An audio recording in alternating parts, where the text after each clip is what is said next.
Сәлеметсіздер ме? Бүгін біз Алматы кітап баспасынан 2022 жылы шыққан «Қу түлкі мен құмырсқа» атты халық ертегісін ежіктеп оқуды және жаңа сөздермен танысамыз. Менің аты жөнім Гүлжихан Байғазықызы. Бұл ертегіде кездесетін сөздер мынадай: егін, қымыз, жайлау. Егін дегеніміз, міне суреттен көріп тұрғандай, қолдан өсірілген екпе дәнді дақыл. Осы егіннен бидай, талқан, нан түрлері жасалады. Қымыз — жылқының ашытылған сүті. Жылқыдан сүт сауады, оны ашытып ішеді. Қазақтарының ұлттық сусыны. Жайлау — малдың жазғы жайылымы. Жазда малдар жайылып жүреді, шөп жейді, демалады. Осы жерді жайлау дейді. Келесі жаңа сөздеріміздің түрі: бидай, қырман, қамба. Бидай дегеніміз дәнді дақыл. Мысалы, біз бидайды үгітіп, одан нан жасаймыз. Ал қырман сол бидайды жинайтын жер. Оны түсіріп және тазалайтын үлкен алаң. Ал қамба сол бидайды сақтайтын жер. Су болмасын, қар түсіп, шаң түсіп ұшпасын деп сақтайтын қойманың атын қамба дейміз. Үшінші, жаңа сөздер. 3. Тоқшылық, молшылық, қарны тоқ болу. Жалқау, ештеңе істегісі келмеу. Келесі, түлкінің құйрығы. Түлкінің құйрығы деген мінеке мынандай ұзын болып келеді, артқы жағы ұзын. Келесі кездесетін тіркестер болады. Ауырғанын сылтауратып дейді. Яғни өтірік сөз айтып, жұмыс істегісі келмеу. Сөзінде өтірік көп. Еңбектенеді, еңбек ету. Ақыры келіседі, түсінісу, бір сөзге тоқтау. Аузын ашып қарап тұрмай, аңқау болмау, өз әдісін ойлау. Арам шөбін жұлады. Осындағы арам шөп деген не? Арам шөп деген егінге зиян келтіретін, қажеті жоқ шөптері алып тастау. Ырсылдап тұрсың. Мысалы, қатты жүгіріп келгенде ауыздан шығатын дем бар ғой, деген. Сол ырсылдап тұру. Енді мәтінімізге көшейік. Түлкі мен құмырсқа. Бірде түлкі мен құмырсқа достасып, екеуі бірігіп егін егеді. Бірде түлкі мен құмырсқа достасып, екеуі бірігіп егін егеді. Қу түлкі біресе іші, біресе басы ауырғанын сылтауратып, күн сайын жайлауға қымыз ішуге кетіп қалады. Қу түлкі біресе іші, біресе басы ауырғанын сылтауратып, күн сайын жайлауға қымыз ішуге кетіп қалады. Құмырсқа жалғыз өзі таң атқаннан кеш батқанға дейін еңбектенеді. Яғни еңбектенеді, еңбек етеді, жұмыс істейді. Құмырсқа жалғыз өзі таң атқаннан кеш батқанға дейін еңбектенеді. Егінді суарады, арам шөбін жұлады. Егінді суарады, арам шөбін жұлады. Ақыры егін піседі. Ақыры егін піседі. Қу түлкі үйілген қырманды көріп, құмырсқаны алдағысы келеді.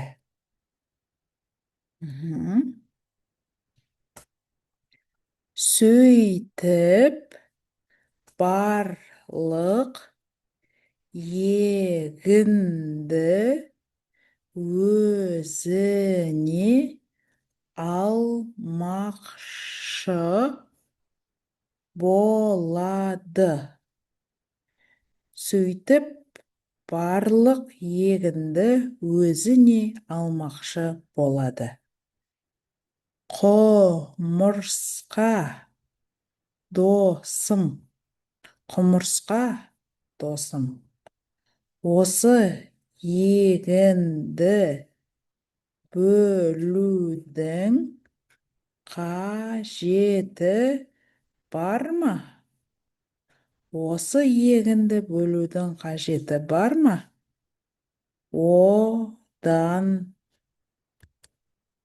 Одан да жарысайық.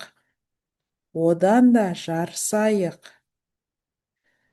Қырманға кім бірінші жетсе, сол барлық егінді өзіне алсын, дейді түлкі.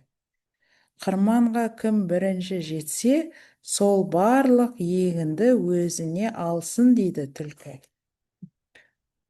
Құмырсқа көп ойланып, ақыры келіседі. Құмырсқа көп ойланып, ақыры келіседі. Екеуі қатарласып тұрады. Екеуі қатарласып тұрады. Ал кеттік, деп түлкі қырманға қарай тұра жүгіреді. Ал кеттік, деп түлкі қырманға қарай тұра жүгіреді. Құмырсқа аузын ашып қарап тұрмай, түлкінің құйрығына жабысып алады. Құмырсқа аузын ашып қарап тұрмай, түлкінің құйрығына жабысып алады. Түлкі қырманға жүгіріп келіп, сілкіне бастайды. Түлкі қырманға жүгіріп келіп, сілкіне бастайды. Құмырсқа түлкінің құйрығынан үйіліп тұрған бидайдың үстіне ұшып түседі де Құмырсқа түлкінің құйрығынан үйіліп тұрған бидайдың үстіне ұшып түседі де, «Әй, түлкі, не қарап тұрсың?» деп айғай салады. «Әй, түлкі, не қарап тұрсың?» деп айғай салады. Мінекей, көрдіңіздер ма? Құмырсқа түлкінің құйрығына мініп алып жүгірді. Егер шынымен де екеуі өз аяқтарымен жүгірсе, әрине түлкі жеңіп кетер еді. Бірақ бұл жерде құмырсқаның айласы түлкінің құйрығына жабысып алып, одан бірінші келгенін дәлелдеу болды. Ал енді мәтінімізді оқиық. Түлкі сасып қалады. Түлкі сасып қалады. Яғни сасып қалады деген ой деу. Сен мұнда қашан келіп үлгердің дейді. Сен мұнда қашан келіп үлгердің дейді. Сонда құмырсқа,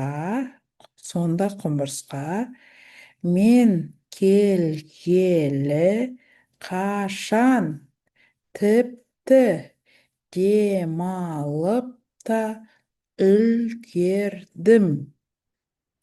Мен келгелі қашан, тіпті демалып та үлгердім. Ал сен болсаң, әлі ырсылдап тұрсың дейді. Ал сен болсаң, әлі ырсылдап тұрсың дейді. Осылайша құмырсқа түлкіні жеңеді. Осылайша құмырсқа түлкіні жеңеді. Айласы іске аса қоймаған түлкі өз жөнімен кетеді. Айласы іске аса қоймаған түлкі өз жөнімен кетеді. Міне содан бері құмырсқа бидайын қамбаға тасып алып тоқшылықта өмір сүреді. Ал жалқау түлкінің қыс бойы қарны аш болады. Ал жалқау түлкінің қыс бойы қарны аш болады. Енді сендерге қояр сұрағымыз бар. Сенің ойыңша қалай деп ойлайсың? Бірінші сұрақ. Түлкінің әрекетін дұрыс деп санайсың ба? Не үшін?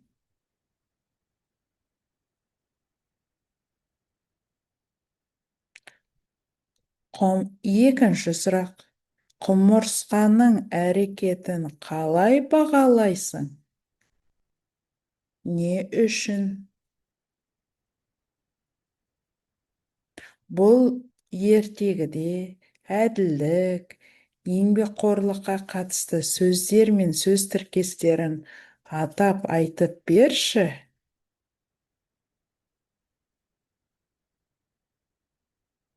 Бірігіп еңбек ету маңызды ма? Сенің пікірің қандай? Мақал-мәтелдер. Қазақта осы мәтінге қатысты 3 мақал-мәтелді ұсынамын.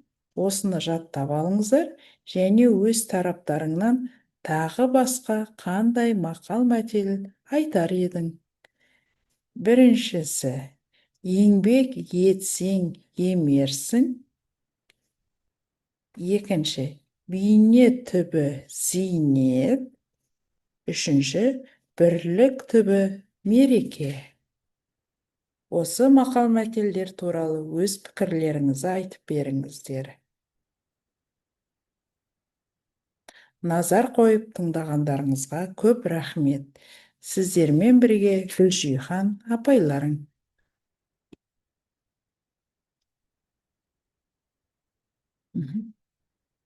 Келесі кездескенше сау саламатта болыңыздар. Бірлік түбі мереке. Құрметпен, Гүлжихан Байғазықызы.